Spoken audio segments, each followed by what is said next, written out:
तो हमारी आज की कहानी की शुरुआत होते हुए एक घर को दिखाया जाता है जो बीच जंगल में सुनसान पड़ा एक रेगिस्तान की तरह लग रहा था। इस घर को देखने के बाद ऐसा लग रहा था कि सालों से इस घर में कोई ना आया हो ना गया हो। तभी हमें दिखाया जाता है कि वहां पर पता नहीं कहां से एक प्यासा इलेक्ट्रीशियन आ जाता है और उस घर के दरवाजे पर जाकर वो पानी मांगने लगता है। और ये सीन यहीं से कट होता है, जिसके बाद हमें अगली सीन में एक अनुजा नाम की लड़की को दिखाया जाता है जिसकी एक स्कूल में नई जॉब लगी थी। और अगली ही सुबह जब अनुजा जाती है तब उसे एक और नई लड़की के साथ गाँव में जनगणना करने के लिए भेज दिया जाता है। जिसके बाद हम देखते हैं कि अनुजा और नेहा दोनों मिलकर एक गांव का जनगणना पूरा करते हैं और फिर अपना काम जारी रखने के लिए दूसरे गांव की तरफ बढ़ पड़ते हैं। और ये लोग चलते चलते उसी घर के पास आ जाते हैं जिसके आसपास ना कोई घर था ना ही कोई रहने वाला, बस वो घर अकेला खड़ा था। और जब ये लोग उस घर पर जाते हैं तब उन्हें वहां पर प्रेरणा नाम की एक लड़की मिलती है और ये लड़की शायद इन्हीं की उम्र की थी। इस वक्त हम देख पाते हैं कि उस लड़की की हालत काफी ज्यादा बुरी थी। यहाँ पर हम देख पाते हैं कि प्रेरणा परेशान होने के अलावा प्रेग्नेंट भी थी। अब ऐसा देखने के बाद अनुजा उससे पूछती है कि आखिर ये बच्चा किसका है, लेकिन ये दोनों प्रेरणा का जवाब सुनने के बाद शॉक्ड हो जाते हैं। प्रेरणा का कहना था कि उसके पेट में कोई बच्चा है ही नहीं। उसके कहने का ये मतलब था कि बच्चे पैदा होकर थोड़ी देर तक रोते हैं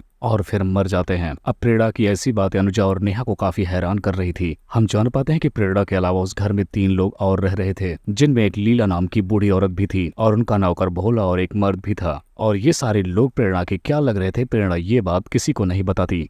तो अनुजा प्रेरणा का पति उसे समझकर रिकॉर्ड में एडमिट कर लेती है और फिर वो नेहा को अपने साथ लेकर वहां से चल पड़ती है। लेकिन रास्ते में आने के बाद अनुजा को लगता है कि शायद प्रेरणा के साथ कुछ ठीक नहीं हो रहा है। उसे लगता है कि शायद उसका हस्बैंड उसे मारता पीटता है। और अगले दिन अनुजा नेहा को फिर से उसी घर में इंक्वायरी करने के लिए भेज देती है, लेकिन नेहा उस घर को देखकर ही डरने लगी थी, इसलिए वो वहां जाने से मना कर देती है। अब अनुजा के काफी जिद करने के बाद नेहा काफी हिम्मत बटोरकर उसके साथ जाने को तैयार हो जाती है और ये दोनों लड़कियां अब चुपचाप बिना किसी को बताए फिर से उसी घर की तरफ निकल पड़ती हैं। और इस बार पहुंचने के बाद उन्हें प्रेरणा का पति घनश्याम भी उन्हें मिलता है। यहाँ पहुंचने के बाद इसे पता चलता है कि ये सारे लोग इस घर में लगभग 20 वर्षों से रह रहे हैं और इस वक्त घनश्याम ने 5 वर्षों के लिए मौन व्रत भी रखा है और अभी उसके 3 साल पूरे हो चुके हैं। ये सुनने के बाद इन दोनों लड़कियों को इस घर के लोग बहुत ही अजीब लगते हैं और ये घर भी इतना ज्यादा डरावना लग रहा था कि यहाँ पर कोई अकेले रह ही ना पाए। लेकिन कैसे भी करके ये दोनों अपनी इंक्वायरी पूरी करके वहाँ से जाने लगती हैं। लेकिन तभी यहाँ पर जोरदार बारिश होने लगती है और इन दोनों को ना चाहते हुए भी अब रात भर इसी घर में रुकना पड़ेगा। हम देख पाते हैं कि अनुजा और नेहा दोनों अपने लिए एक अलग रूम चुनते हैं, लेकिन डर के मारे एक ही रूम में रहते हुए भी इन दोनों को रात भर नींद नहीं आती। तभी अनुजा जब उस रूम की खिड़की से बाहर देखती है तो वो शॉक्ड रह जाती है। उसने देखा कि घर के बगल में एक झोपड़ी है जहाँ पर घनश्याम एक डेड बॉडी के साथ में है। ये देखने के बाद अनुजा नेहा को लेकर उसी घर से उसी टाइम भागने लगती है और ये दोनों अपना डाउट क्लियर करने के लिए उस झोपड़े तक भी जाते हैं। तब उन्हें वहां पर एक आदमी दिखाई देता है जो बेड़ियों से बांधा गया था और तभी वो इन पर हमला भी कर देता है, जिसकी वजह से ये दोनों और भी ज्यादा डर जाती हैं। लेकिन ये दोनों रात में इतना ज्यादा अंधेरा होने की वजह से इस जगह से निकल नहीं पाती और वापस जाकर उसी रूम में सो जाती हैं,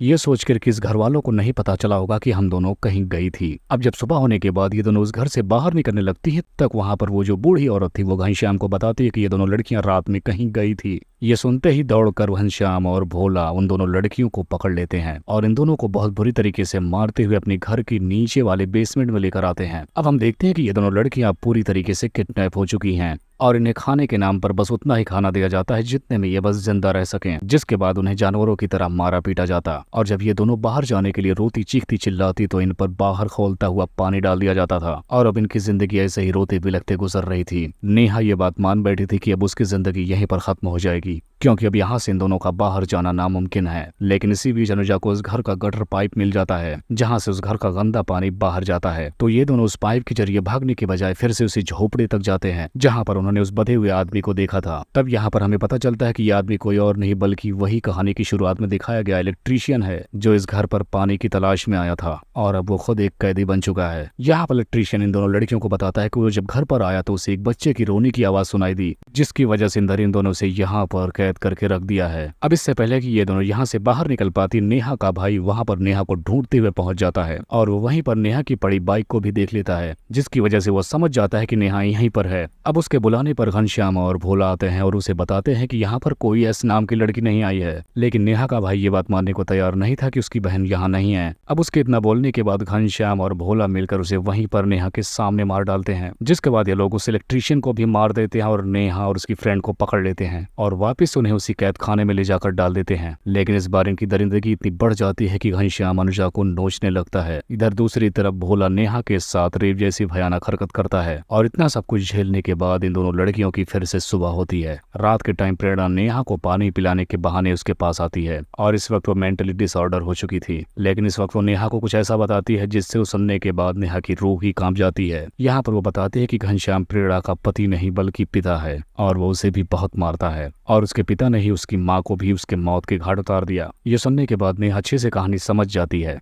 कि घनश्याम एक ऐसा दरिंदा है जो अपनी बेटी तक को नहीं बख्श सकता और उसे ही कई बार प्रेग्नेंट कर दिया और इस वक्त जो प्रेरणा के पेट में बच्चा है वो भी घनश्याम का ही है। अब की बार हम देखते हैं कि अनुजा फिर से ऊपर से कूदकर भागती है और जाकर झोपड़े को भी जला देती है। अब झोपड़े में लगी आग को देखने के बाद घनश्याम और भोला फौरन वहां आते हैं। जब उनको पता चलता है कि वो दोनों लड़कियां भाग निकली हैं तब वो दोनों चाकू लेकर जंगलों की तरफ चले जाते हैं। लेकिन इस बार अनुजा इतनी स्ट्रांग थी कि वो भोला पर भारी पड़ जाती है और उसे मौत के घाट उतार देती है। दूसरी तरफ हम प्रेरणा को देखते हैं जो नेहा को उस कैद खाने से निकालने में उसकी मदद करती है और नेहा वहां से कैसे भी निकल कर बाहर आकर अनुजा से मिलती है। लेकिन अनुजा का बदला भी पूरा नहीं हुआ था। अब वो घनश्याम को मारना चाहती थी, इसके लिए उसे फिर से उसी घर में जाना होगा और वो ऐसा ही करती है। जिसके बाद हम देखते हैं कि अनुजा और घनश्याम के बीच उस घर की छत पर काफी जोरदार फाइट होती है और फाइनली वो घनश्याम को मार गिराती है। इधर हम नेहा को देखते हैं जो घनश्याम की मां लीला को भी मौत के घाट उतार देती है क्योंकि इन सब कर्म कांडों में वो भी शामिल थी। जिसके बाद अब फाइनली उस घर के तीनों दरिंदों से प्रेरणा को भी छुटकारा मिल जाता है। अब हमें कहानी के लास्ट में बताया जाता है कि इस घर में रह रहे दरिंदे लगभग इस घर में 13 लोगों को मौत के घाट उतार चुके थे और उनमें से भोला लगभग 9 लड़कियों के साथ रेप कर चुका था